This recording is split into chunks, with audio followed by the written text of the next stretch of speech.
My channel the ट्यूटोरियो। और इस channel में आपको Maharashtra state board science subject से रिलेटेड जो भी साइंस सब्जेक्ट में हमारे चैप्टर्स होते हैं पार्ट 1 एंड पार्ट 2 में, वो सारे आपको इस चैनल पे देखने मिलेंगे। ठीक है, तो हमने ग्रेविटेशन लेसन को स्टार्ट कर दिया है, इसकी कुछ टॉपिक्स कवर कर दिए थियोरी के, आप देख सकते हैं प्रीवियस वीडियोज में। और आज हम इस वीडियो में देखने वाले हैं नया topic, that is uniform circular motion और मैग्नीट्यूड ऑफ सेंट्रीपिटल फोर्स। और ये आपको पेज नंबर 5 पर मिलेगा आपके साइंस 1 टेक्स्ट बुक में। तो हम लोग ये टॉपिक को जस्ट स्टार्ट करेंगे। क्या है टॉपिक का नाम? Uniform circular motion. ठीक है, जिसको और एक दूसरे टर्म से बोला जाता है मैग्नीट्यूड ऑफ सेंट्रीपिटल फोर्स। ठीक है, इवन इसका एक और एक नाम है जो आप लोग को टाइटल में लिखा हुआ नहीं है टेक्स्ट बुक में, बट इसको एक और एक नाम से बोला जाता है inverse square law of gravitation के नाम से जाना जाता है। ठीक है, inverse square law of gravitation के नाम से भी बोला जाता है इस टॉपिक में। ठीक है, अब देखो ये टॉपिक में जब भी आपको पूछा जाए यूनिफॉर्म सर्कुलर मोशन के बारे में कि क्या है, इससे रिलेटेड कोई टॉपिक आते हैं, तब भी आपको आज जो हम पढ़ेंगे वो लिखना है, वो कंटेंट देना है। अगर आपको inverse square law of gravitation के बारे में बोलता है तब भी आपको ये जो कंटेंट है यही लिखना पड़ेगा जो अभी हम समझने वाले हैं। ठीक है, इवन अगर बोलते हैं सेंट्रीपिटल फोर्स का वैल्यू, मैग्नीट्यूड का मतलब क्या होता है? वैल्यू होती है, कुछ नंबर होता है। ठीक है, इसके बारे में भी अगर पूछते हैं तब भी हमें जो अभी हम कंटेंट छोटा सा डेरिवेशन है, फॉर्मूला कैसे, मतलब एक रिलेशन बताने वाले, बस वही कंटेंट आपको लिखना है। ठीक है, तो बिना टाइम वेस्ट करे हम टॉपिक में आगे बढ़ते हैं। ठीक है, अब आप लोग को एक एग्जांपल पहले बताया जाता है। वो बोलते हैं कि एक ऑब्जेक्ट एक सर्कुलर पाथ पर क्या कर रहा है? मूव हो रहा है या मोशन परफॉर्म कर रहा है। तो वैसी डायग्राम बनाएंगे अपन कि एक सर्कल है, वो सर्कुलर पाथ पर एक ऑब्जेक्ट क्या कर रहा है? मोशन परफॉर्म कर रहा है, मतलब घूम रहा है। अब आप मुझे बताइए कि अगर कोई ऑब्जेक्ट घूम रहा है तो बट ऑब्वियसली उसके ऊपर क्या लग रहा होगा? फोर्स लग रहा होगा। बिना फोर्स के कोई ऑब्जेक्ट मोशन में आता है क्या? नहीं। ठीक है, तो हम बोलते हैं कि ये जो ऑब्जेक्ट है, ये ऑब्जेक्ट पर एक फोर्स लग रहा है। अब आप ये सोच रहे होंगे कि इसको फोर्स कहां से लगेगा। अगर आपको फोर्स के बारे में पता है, अगर कोई सर्कुलर मोशन परफॉर्म करता है तो बहुत ऑब्वियस सी बात है कि इसको फोर्स कहां से लग रहा होगा? सेंटर से फोर्स लग रहा होगा। आपको याद है एक एग्जांपल हमने सर्कुलर मोशन में पढ़ा है ग्रेविटेशन में ही, कि एक बच्चा हाथ में थ्रेड और वो स्टोन को बांधकर ऐसे ऐसे हाथ में घुमाता है। ठीक है, तो क्या हो रहा है? उसको फोर्स कहां से लग रहा है? स्टोन को उस थ्रेड के थ्रू जा रहा है फोर्स, राइट? और वो कहां से लग रहा है? सेंटर से।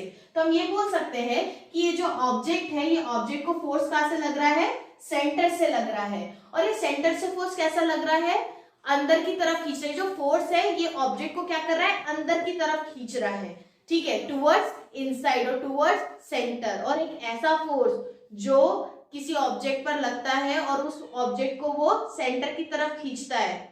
फिर से मैं रिपीट कर रही हूँ, एक ऐसा फोर्स जो कि ऑब्जेक्ट पर लगता है और वो ऑब्जेक्ट अगर सर्कुलर मोशन परफॉर्म कर रहा है तो वो फोर्स उसको कहाँ लगेगा? टुवर्ड्स इनवर्ड लगेगा। और इसी फोर्स को हम बोलते हैं सेंट्रीपिटल फोर्स। कौन सा फोर्स बोलते हैं? Centripetal force. ठीक है, और सेंट्रीपिटल फोर्स मतलब होता है सेंटर सीकिंग, मतलब अंदर की तरफ खींच रहा है वो फोर्स ऑब्जेक्ट को। वो ऑब्जेक्ट को क्या कर रहा है? फोर्स अंदर की तरफ खींच रहा है, उसको बोलते हैं हम सेंट्रीपिटल फोर्स। और यही एग्जांपल हम यहाँ पर पढ़ रहे हैं अभी। अब मुझे बताइए, अगर एक ऑब्जेक्ट है तो उसका अपना क्या होगा? मास होगा, कुछ ना कुछ। सही बात है, तो इसका अपना कुछ, इस ऑब्जेक्ट का क्या होगा? मास होगा। अब वो एक पर्टिकुलर स्पीड से भी घूम रहा है, जाहिर सी बात है कि वो कोई स्पीड के साथ, कोई वेलोसिटी के साथ घूम रहा है, तो वेलोसिटी को मान लेते हैं v।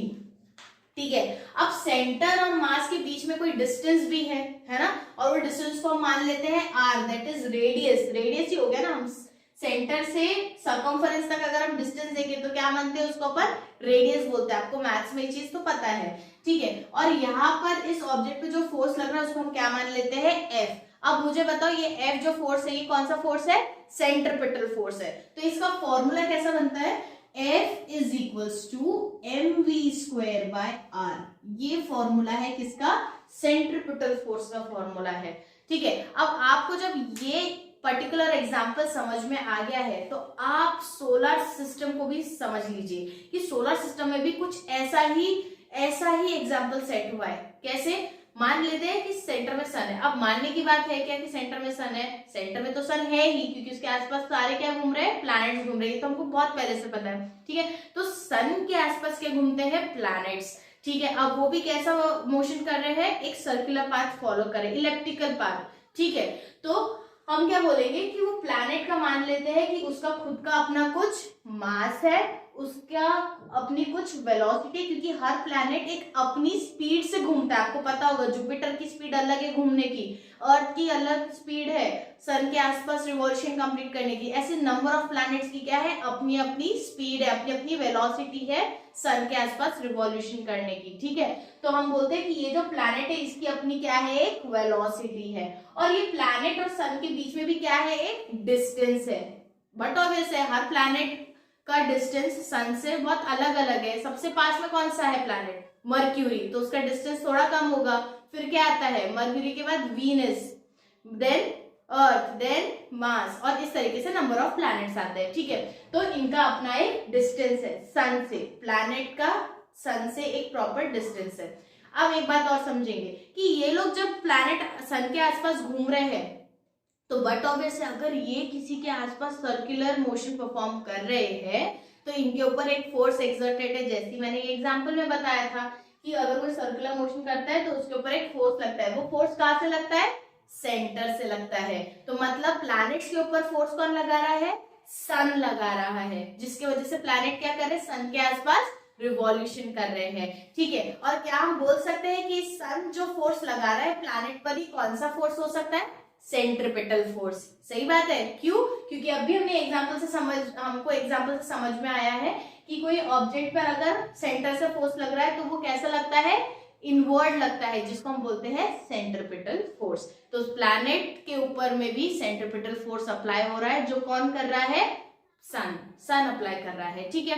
तो इसी चीज को कंसिडर करेंगे कि ये मान लेते हैं ये क्या है? प्लैनेट है और सेंटर में कौन है? सन है, ठीक है। और इसके अकॉर्डिंग इस पर्टिकुलर प्लैनेट का अपना मास है, अपनी वेलोसिटी है, और सन और प्लैनेट के बीच में एक डिस्टेंस है, ठीक है। इसके लिए भी सेम फॉर्मूला लगेगा, F is equals to mv²/r। Centripetal force का ही फॉर्मूला लगेगा, ठीक है। अब मुझे बताइए जो वेलोसिटी है, वेलोसिटी का फॉर्मूला क्या होता है? जो बेसिक आपने 8th-9th में पढ़ा होगा। क्या पढ़े आपने वेलोसिटी का फॉर्मूला? कि डिस्टेंस ट्रैवल्ड अपॉन टाइम, है ना, डिस्टेंस अपॉन टाइम, आपने ये चीज पढ़े हो। अब मुझे बताओ कि ये प्लैनेट है तो ये प्लैनेट का डिस्टेंस क्या हुआ? ये प्लैनेट यहाँ से घूमना स्टार्ट किया, यहाँ से पूरा घूमा और वापस ये जगह पर आया, तो ये कैसा पाथ फॉलो किया? सर्कुलर। और सर्कल के इस पाथ को हम क्या बोलते हैं? सरकमफरेंस। आपको पता है ना सर्कल का क्या होता है? सरकमफरेंस होता है, ठीक है। और इस सरकमफरेंस का फॉर्मूला क्या होता है? 2/r। ये फॉर्मूला होता है कि नहीं? बिल्कुल। तो यहाँ पर भी हम बोलेंगे कि वेलोसिटी इज नथिंग बट क्या है? डिस्टेंस ट्रैवल्ड, है ना, distance travelled upon time taken. ये बोल सकते हैं सिंपली, यस। अब देखो डिस्टेंस ट्रैवल बोला है तो हमारे पास डिस्टेंस क्या है? 2πr, क्योंकि प्लैनेट कौन सा डिस्टेंस फॉलो कर रहा है? एक सर्कुलर, है ना। और वो सर्कल को हम लोग सर्कल की जो रिंग होती है, आउटर रिंग होती है, उसको हम क्या बोलते हैं? सरकमफरेंस बोलते हैं। और सरकमफरेंस का फॉर्मूला होता है 2πr। और टाइम टेकन को मान लेते हैं कैपिटल T, और ये रही V for velocity. I think यहाँ तक आपको समझ में आ गया कि हमने क्या लिखा है, ठीक है। अब हमने क्या निकाले? वेलोसिटी निकाले। अब हम क्या, तो अभी आपके पास ये जो वैल्यू आई है v की, वेलोसिटी की, अब हम इस वैल्यू को कहाँ पुट करेंगे? इक्वेशन 1 में, that is F is equals to mv²/r, ठीक है।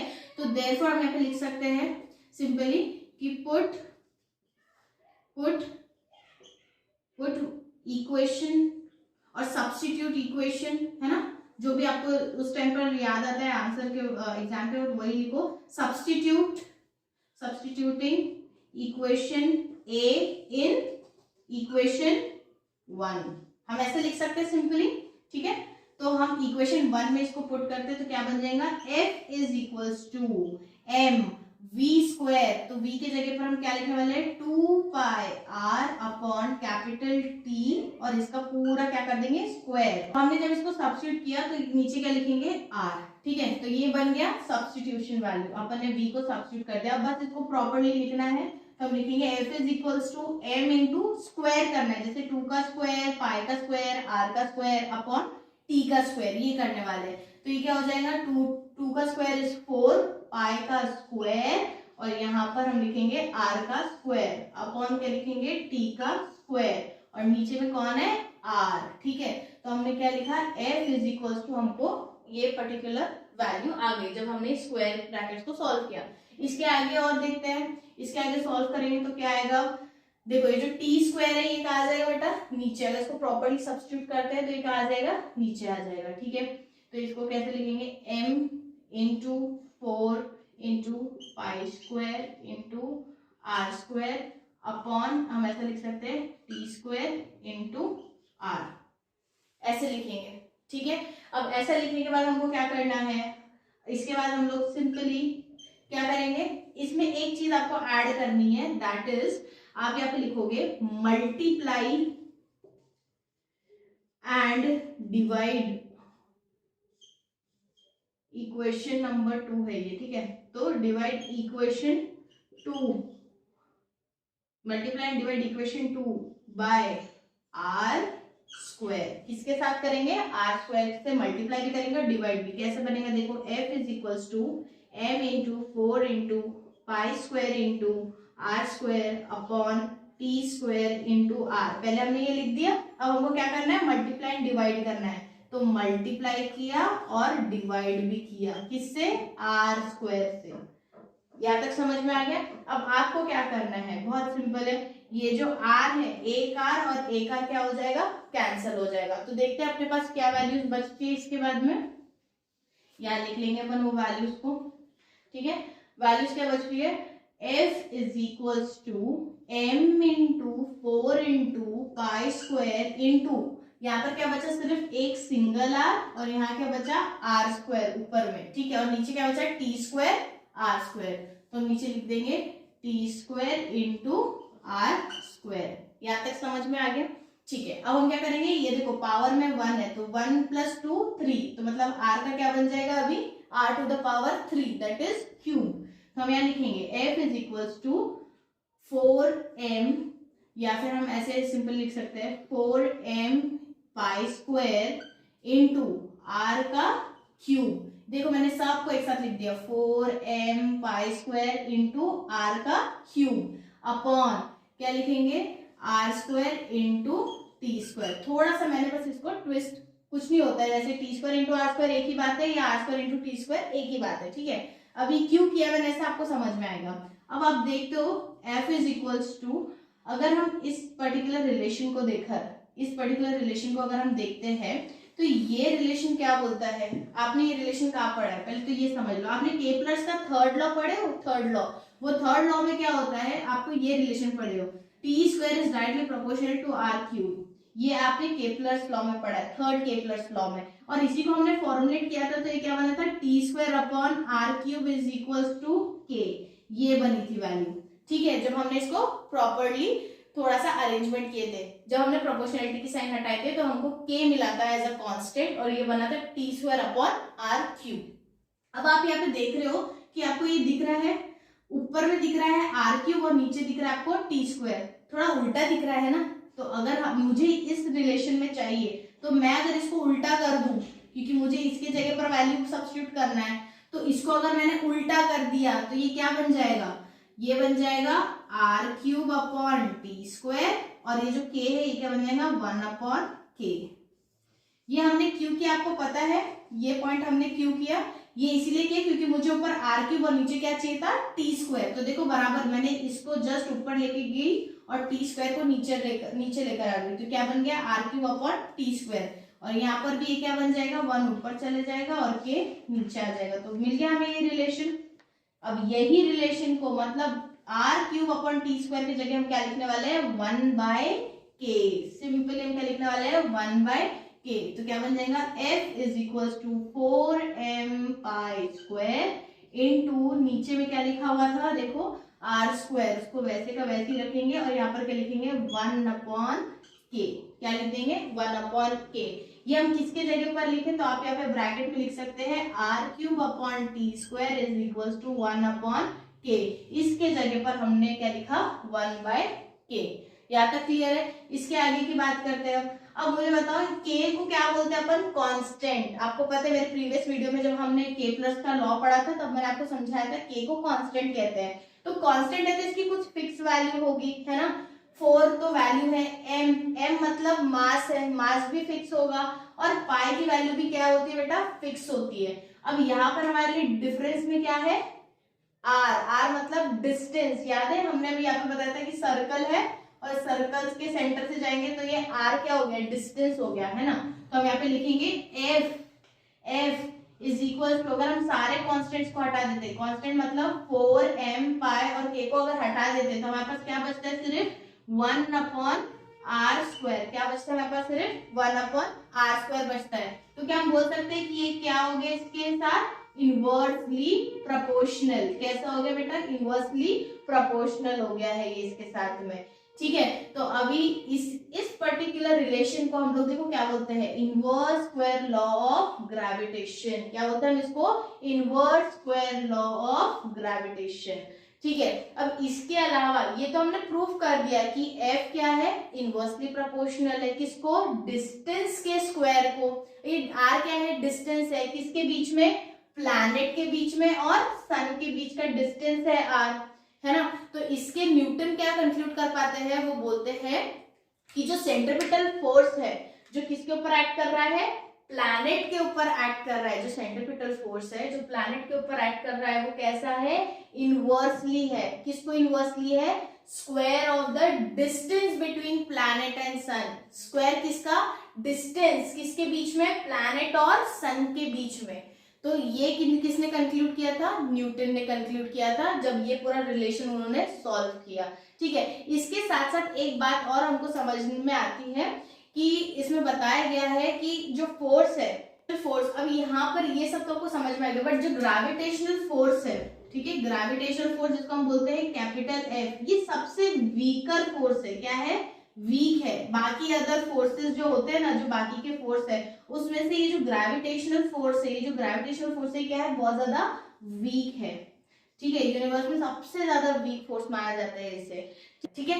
तो आपको ये पूरे थ्योरी में क्या समझ में आया है सिंपली हमको ये समझ में आता है कि ये जो फोर्स ऑफ ग्रेविटी है ये इनवर्सली प्रोपोर्शनल है किसको डिस्टेंस बिटवीन प्लैनेट एंड सन, ठीक है। तो यहाँ पर ये टॉपिक खत्म होता है। अब नेक्स्ट टॉपिक है अर्थ ग्रेविटेशनल फोर्स। अब यहाँ पर ये टॉपिक स्टार्ट करने के पहले मैं आपको बता दूं कि यहाँ पर अपने क्वेश्चन एक दिमाग में क्वेश्चन आता है कि अगर एक कोई भी ऑब्जेक्ट को अगर हम वर्टिकली अपवर्ड फेंकते हैं मतलब ऊपर की तरफ अगर फेंकते हैं तो ये कुछ टाइम के बाद नीचे आ जाता है, एक प्रॉपर हाइट पे जाने के बाद नीचे आ जाता है और इसकी मैक्सिमम हाइट क्या हो सकती है इसको कौन नीचे खींच रही है ऊपर ही क्यों नहीं चले जाता। ये सारे क्वेश्चंस का आंसर क्या है कि मतलब सच में वाकई में आप सोचिए कि आप कोई चीज को ऊपर फेंकते हैं कि सीधा नीचे आ जाती है, एक पर्टिकुलर हाइट के बाद नीचे आ जाती है, क्यों आती है, क्या इफेक्ट कर रहा है इस पर्टिकुलर ऑब्जेक्ट को कि ये इसको नीचे लेकर आते हैं। तो ये सारे क्वेश्चंस अभी अपने को समझ में आ जाएंगे। उसके लिए आपको पहले ये समझना है कि आपको ये पता है कि प्लैनेट अर्थ जो है ये अपना प्लैनेट अर्थ जो है ये क्या करता है इसके पास एक टाइप का फोर्स है ना, एक टाइप का फोर्स एक्सर्ट करता है ये किसके ऊपर ऑब्जेक्ट्स के ऊपर में, है ना। और ये जो फोर्स है ये अर्थ का जो फोर्स है ये कहाँ पर एक्ट करता है बेटा सेंटर की तरफ एक्ट करता है। कहाँ पर एक्ट करता है सेंटर की तरफ एक्ट करता है। मतलब कोई भी ऑब्जेक्ट अगर ऊपर जा रहा है तो वो कैसे गिरेगा वर्टिकली नीचे गिरेगा। कैसे गिरेगा बेटा वर्टिकली नीचे गिरेगा सरफेस पे। क्यों क्योंकि उसका फोर्स कहाँ से लग रहा है सेंटर से लग रहा है फोर्स। तो ऑब्जेक्ट कहीं पे भी हो तो वो कैसा गिरेगा वर्टिकली ही गिरने वाला है। वर्टिकली मतलब स्ट्रेट सीधा सीधा नीचे गिरेगा, ठीक है। और ये किसकी वजह से क्योंकि फोर्स कहाँ से एक्ट कर रहा है अर्थ के सेंटर से एक्ट कर रहा है, ठीक है। इसके अलावा आपको ये भी चीज पता है कि फोर्स जो है हर ऑब्जेक्ट को क्या करता है अर्थ का ग्रेविटेशनल फोर्स है वो क्या करता है हर एक ऑब्जेक्ट को अपनी तरफ खींच लेता है, ठीक है, अपने इन्फ्लुएंस में ले लेता है। अब इसी तरीके से आप अगर एक एक्टिविटी, ये जो मैंने छोटा सा एक एग्जांपल बताया कि अगर आप एक स्टोन को वर्टिकली अपवर्ड फेंकते हो तो ये नीचे क्यों आता है, तो आप ये चीज समझेंगे कि अगर कोई ऑब्जेक्ट ऊपर जा रहा है तो आप जब उसको ऊपर फेंकते हैं तो आप क्या देते हैं, उसको एक स्पीड देते हैं, एक स्पीड मतलब एक एनर्जी देते हैं, एक एनर्जी के साथ आप उसको ऊपर फेंकते हो, ठीक है, वो एनर्जी के साथ वो क्या करता है, ऑब्जेक्ट ऊपर जाता है, और जैसे जैसे वो ऊपर जाता है उसकी एनर्जी क्या होती है, रिड्यूस होते जाती है। अब इस एनर्जी को मैं बोलती हूँ वेलोसिटी, ये एनर्जी को हम क्या बोल रहे हैं, वेलोसिटी। मतलब अगर ये ऑब्जेक्ट जब ऊपर जा रहा है एक एनर्जी के साथ, एक वेलोसिटी के साथ, तो ये जैसे जैसे ऊपर जाता है इसकी एनर्जी क्या होते जाती है, कम होते जाती है, डिक्रीज होते जाती है। अब ये डिक्रीज क्यों हो रही है, हमने तो इसको अच्छी एनर्जी दिए थे तो ये बहुत दूर तक जाना चाहिए था और ये आगे जाते जाना चाहिए था, बट ये डिक्रीज क्यों हो रही है, ये कम क्यों हो रही है, क्यों, क्योंकि इसको नीचे से कौन खींच रहा है, ग्रेविटेशनल फोर्स, जो कौन अप्लाई कर रहा है, प्लैनेट अर्थ, वो क्या करता है, इस ऑब्जेक्ट को नीचे खींचने की कोशिश करता है। और जब आपको कोई खींचने की कोशिश करता है और आप उसके अगेंस्ट में जा रहे हो तो आपकी एनर्जी बहुत ज्यादा लॉस होती है वहां पर, है ना। तो वही सेम चीज इस ऑब्जेक्ट के साथ हो रही है कि जितना एनर्जी के साथ ऊपर जाना चाह रहा है, ग्रेविटी उसको क्या कर रही है, नीचे की तरफ खींच रही है, जिसकी वजह से इसकी पूरी एनर्जी क्या हो जाती है, लॉस हो जाती है। और डिक्रीज होते होते एक पॉइंट ऐसा आता है जहां पर वो क्या हो जाएगी, जीरो हो जाएगी, वो वेलोसिटी क्या हो जाएगी, पूरी पूरी जीरो हो जाएगी। और जैसे वो जीरो हो जाएगी, अब उसके पास कोई एनर्जी है उसके ऊपर जाने के लिए, नहीं, अब उसकी पूरी एनर्जी क्या हो गई है, जीरो हो गई, उसकी वेलोसिटी जीरो हो गई। तो अब वो क्या होगा, वहां से, उस पॉइंट से जहां पर उसकी वेलोसिटी जीरो होती है, वहां से वो वर्टिकली ग्राउंड पर वापस आ जाएगा। किसके इन्फ्लुएंस में, ग्रेविटी के इन्फ्लुएंस में, क्योंकि ग्रेविटी इसको खींचना चाह रही थी, अब उसके पास एनर्जी नहीं है तो अब वो किसके पास वापस अट्रैक्ट होने वाला है, ग्रेविटी के पास ही अट्रैक्ट होके वर्टिकली नीचे गिरेगा। समझ में आया। तो ये जो सारे क्वेश्चंस थे कि ये कितने हाइट तक जाएगा, ये ऊपर जाने के बाद ऑब्जेक्ट नीचे क्यों आ जाते थे, सारे क्वेश्चंस का एक ही रीजन है, क्या है, ग्रेविटी। क्योंकि ग्रेविटी या ग्रेविटेशनल फोर्स बोलो, ये क्या करता है, हर ऑब्जेक्ट के ऊपर अप्लाई कर रहा है, कौन, अर्थ, अर्थ हर ऑब्जेक्ट के ऊपर लगाता है ग्रेविटेशनल फोर्स। और यही ग्रेविटेशनल फोर्स क्या करता है, ऑब्जेक्ट की वेलोसिटी, ऑब्जेक्ट की स्पीड, ऑब्जेक्ट की एनर्जी को क्या करता है, डिक्रीज करता है। और डिक्रीज करने की वजह से एक टाइम आता है, एक ऐसा टाइम आता है जहां पर वो पूरी एनर्जी क्या हो जाती है, जीरो हो जाती है। और जो पॉइंट पे एनर्जी जीरो होती है वो उसकी क्या हो जाती है, मैक्सिमम हाइट। और अब एक और क्वेश्चन है कि ये जो मैक्सिमम हाइट है ये किस पे डिपेंड करती है, ये डिपेंड करती है कि आप उसको यहां से कितनी वेलोसिटी दे रहे हो। जब आप ऑब्जेक्ट को बहुत जोरों से ऊपर फेंकते हो तो वो बहुत हाइट तक जाता है, राइट। अगर आप उसको थोड़ा सा ही फोर्स लगाओगे, थोड़ी सी एनर्जी दोगे तो वो ज्यादा ऊपर जाएगा क्या, नहीं, वो थोड़ा ही ऊपर जाकर नीचे आ जाएगा, मतलब उसकी हाइट क्या रहेगी, स्मॉल रहेगी, ठीक है। तो अगर मैक्सिमम हाइट किसी ऑब्जेक्ट की पता करना है तो कैसे पता कर सकते हैं, या उसको मैक्सिमम हाइट तक कैसे भेज सकते हैं हम, उसकी इनिशियल वेलोसिटी से। इनिशियल वेलोसिटी मतलब आप उसको स्टार्टिंग में ही कितनी वेलोसिटी दे रहे हो, कितनी एनर्जी दे रहे हो कि वो उतनी मैक्सिमम हाइट अचीव करे।